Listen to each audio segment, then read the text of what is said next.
Hello my friends, I'm about to do a little sort of, not quite a how-to video, but just go through how I plan my route for bicycle touring and how I put it into the GPS, which is obviously how I'm going to carry the route with me. I believe Man of Mead, who's one of my long-term viewers, said he was interested in seeing how I do it. So this is really just the kind of middle section of the ride that I'm planning at the moment. Obviously there's a short UK section to get me from Dorset to Portsmouth.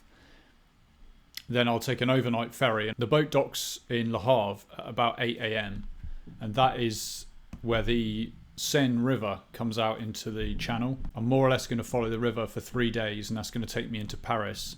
And then beyond Paris, there's another 3-day section through some hills to get to Avallon, which is where Julie and I are going to live. That's my ultimate destination. And there's a rest day in Paris. So really on the big map here, all I'm planning at the moment is the 3 days from Le Havre to Paris. Once I'm in Paris, then I'll plan the next 3 days. I've planned now 2 days, and I've got one more day to plan. So the way I've got it, I've got the main route open in this window, and the cool thing about it is if you just select all this crap in the the search bar, you can just store that in a text file, and you can chuck that back into your browser at any time, and Google will open up the same route that you've plotted, so you won't lose your route. And then I've broken it down into the 3 sections here. So that is that's Le Havre to the outskirts of Rouen, and obviously I'm ending the day in a forest, so it's going to be easy to wild camp. Section 2 is from the same forest. I'm going to go through Rouen and see some sights. Then I'm pretty much going to follow the Seine down here, and that's mostly going to be countryside. I think that route is sort of the middle bit. It's going to take me to another foresty area, which is going to be pretty easy to wild camp near a place called Chaucy. Right, so that's part 1 of the Paris route on the screen now. Yeah, it's from the same location where I finished day 2, and that's to the outskirts of Paris, but that's only actually half the route. The other half is this. And then this is the bit through Paris, which obviously I've put quite a lot of, what are they called, waypoints or whatever they are on here, just to get me. I want to see the Eiffel Tower and the what's called the Arc de Triomphe, Notre Dame. I'm going to take in all the sights, because all the times I've been there recently, I'll sort of get off the Eurotunnel, walk across town, get on another train and go to Avallon, so I haven't actually seen any sights. But with the bicycle, obviously it's really easy to do. So this is the bit I want to plan right now. And as you can see by the inclusion of these little black circles, they're waypoints that I've specifically chosen, because if you scrutinise Google's routes, even though you've told it you're on a bicycle, sometimes it will put you on a main road. Okay, so it wanted to send me down this D982 here, which is not a big problem. It's not a major road, but it's just much nicer. If I go here, I can look at this Abbey Saint-Wandrille. Then I'm going to go through a forest. There's going to be some actual off-roading through this part of the forest to bring me out here.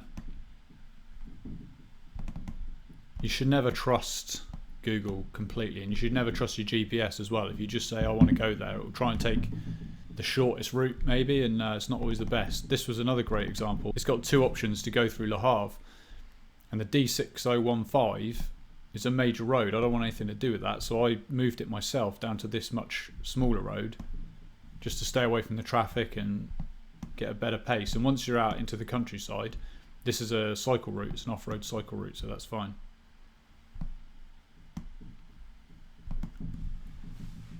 Now if you go into here and you search for Google Maps to GPX converter,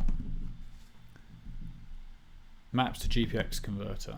Okay, so this is pretty smart. You just take your HTML code from there, paste your Google Maps link here.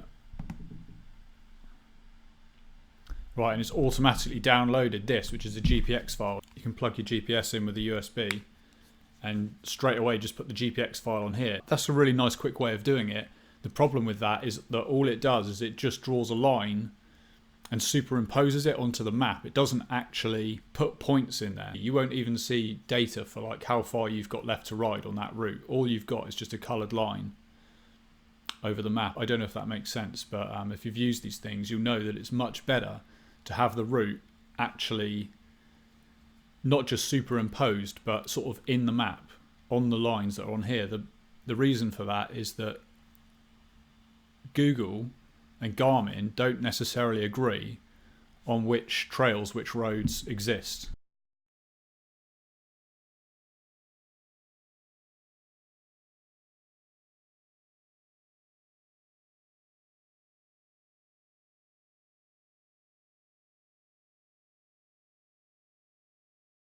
Give you an example.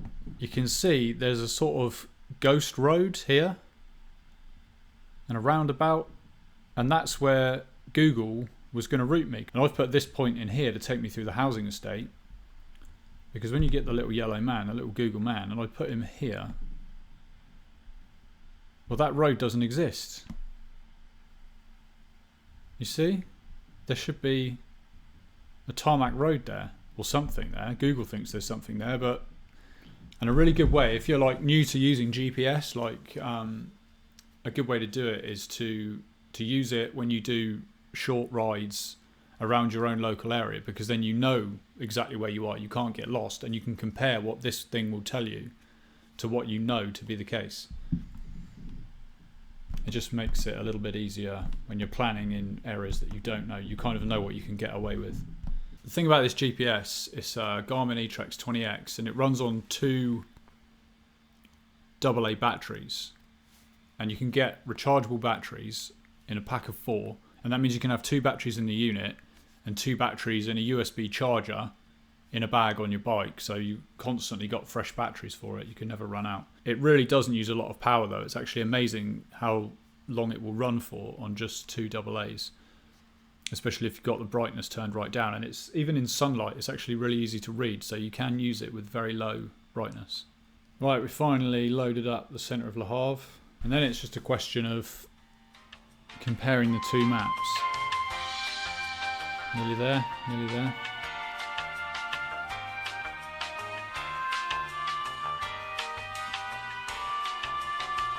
That is the first point plotted. There we go, we've even found a proper cycleway there. Garmin's pretty good for that. This GPS is actually designed for all kinds of outdoor applications, so they have mapped it with pretty good detail for trails, okay? You know, it's even designed for backpackers, so you should know about some very minor trails. So I've got maybe 5 or 6 points in now. It's pretty quick once you go in, you know, you got to scroll along a bit in Google, which is obviously quick, and then you got to scroll along a bit in the Garmin, which is not quick. I guess if there's anyone watching who doesn't follow my channel, you're probably scratching your head and saying, why don't you just use your phone? I don't have a phone. That's the reason I don't use my phone. Okay, we got a situation here where Google is clearly telling me there's a trail, this one here. The thing to do is to get the little yellow man. Oh, we can't even get that close to it. Let's have a look from the main road. So you could use this hard shoulder, but it's not ideal. It tends to make people nervous. I can clearly see there's something on the edge there, a towpath or something. Because the thing is, if I ride all the way from there to there and find out that I can't make that transition for whatever reason, maybe there's a, I don't know, I mean a gate's not going to stop me, but let's just say that track doesn't exist. I've got to double back then. Worst case scenario, I'm on the hard shoulder. Where have we got to? I've programmed it up to here so far, just there, which is what, about 1/8 of the way, and it looks like we've got 15 or 20 points on the map.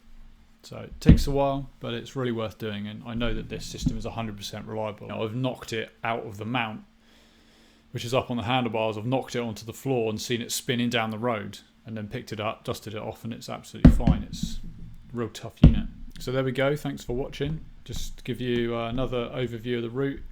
This is the French section of the route. 7 days, with the central 4th day being a rest day in Paris. 474 kilometers, a shade under 300 miles. So it's going to be average 50 miles a day, 6 days of riding. There's going to be 4 wild camps, and I'm going to try and vlog the whole thing as long as it's not raining. Neither of my cameras do well in the rain, so if it's raining there'll be not a lot of filming going on.